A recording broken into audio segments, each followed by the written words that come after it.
Hello and welcome back to the channel. Amber here, and today we are breaking down episode 6 of Murderbot on Apple TV titled Command Feed. Before we get into it, my short review is this. For me, this is the strongest episode of the season so far, paired with episode 4.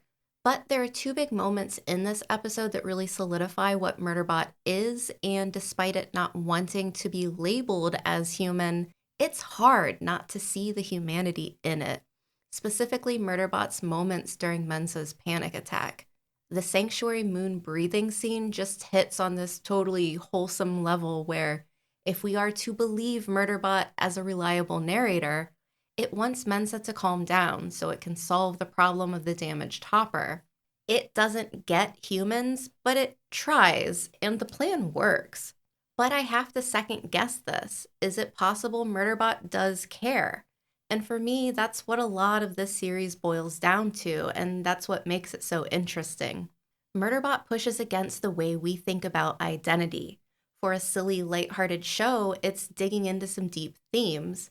It doesn't want to be called a person, it doesn't want empathy or to be seen, it just wants space. But it does care. It makes choices, it protects people, it copes with stress. That split between what it says it is and how it acts is what makes the story compelling. Murderbot has free will. That should make it more like a person.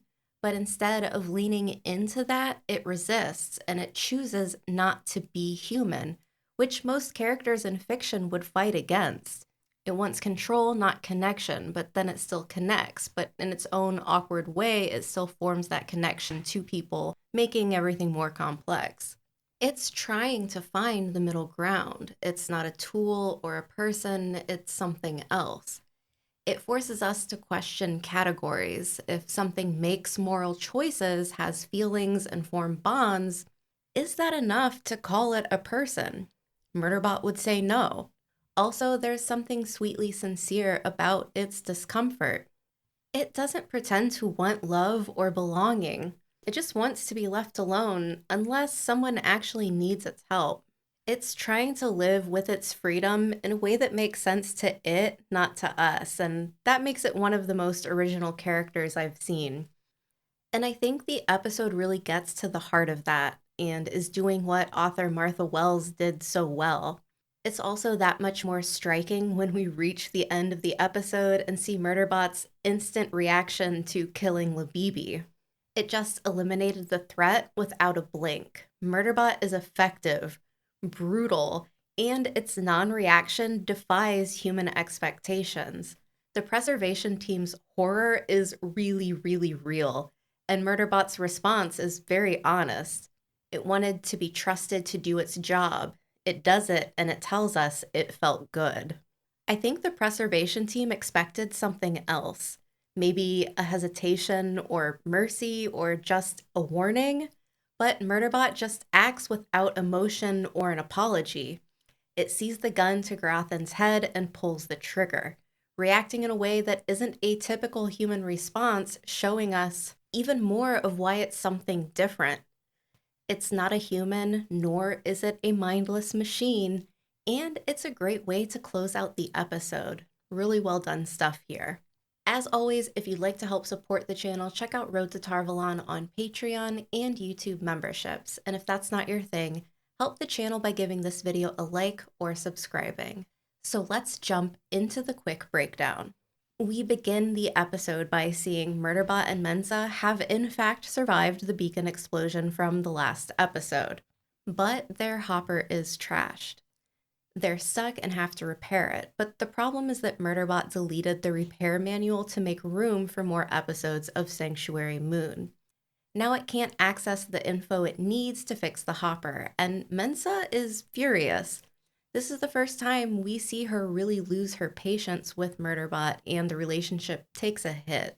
But then Mensah has a panic attack, and Murderbot tries to help the only way it knows how, by playing a soothing episode of Sanctuary Moon. It turns out that the episode had a breathing exercise, and it helps calm Mensah down. It's one of the more human moments between them. The scene shows that Murderbot really wants to help, but it only knows how through what it's learned via fiction.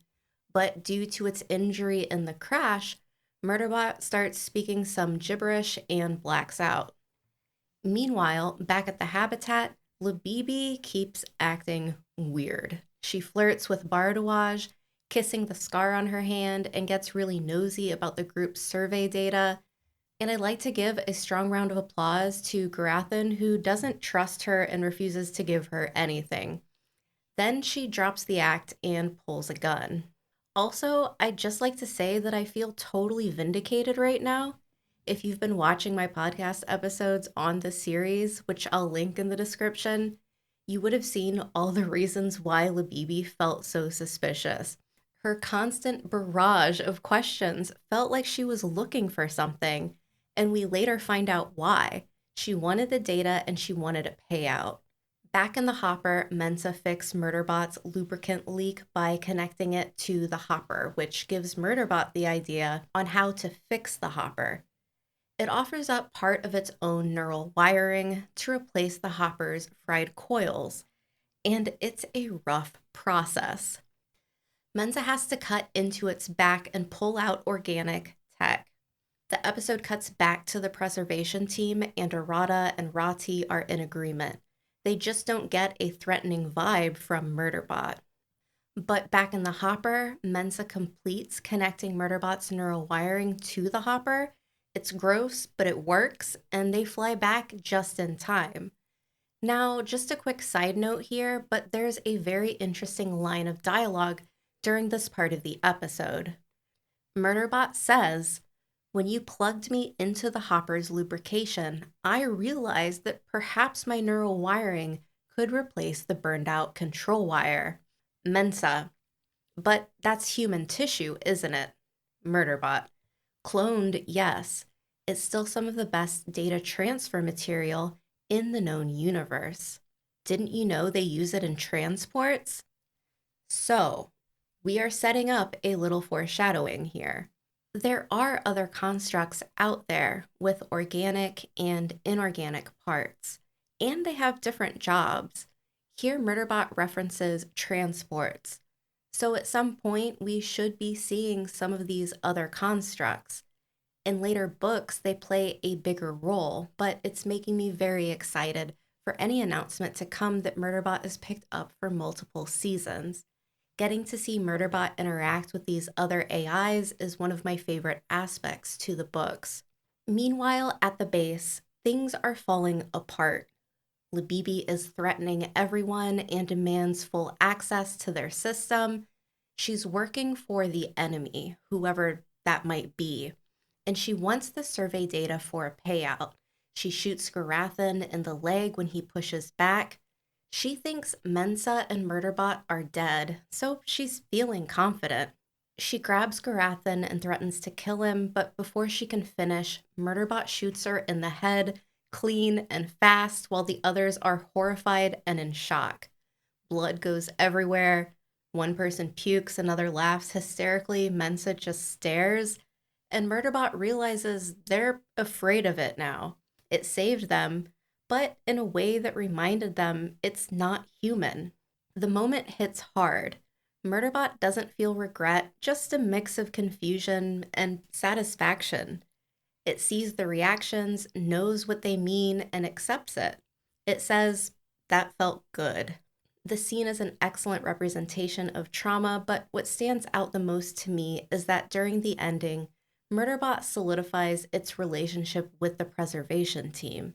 It walked in like the Terminator, ready to deal with whatever needed dealing with because it cares. As much as it pushes back against emotion, Murderbot was happy to protect. I think the line, "it felt good," wasn't relishing in the act of violence, but relishing in the act of saving people. No matter what Murderbot says, I think it actually cares about the team and about efficiency while doing what it's good at. Leading up to next week, I'm especially interested in getting more perspective from Garathan after the events of episode 6. And overall, this was another great episode. With only 4 more to go, I'm excited to see where we end up next week. Thanks for watching, like and subscribe, and keep an eye out for my Meanwhile Elsewhere podcast episode with my co-host Laura as we dig deeper into the episode. That's it for now, and I'll see you back next time.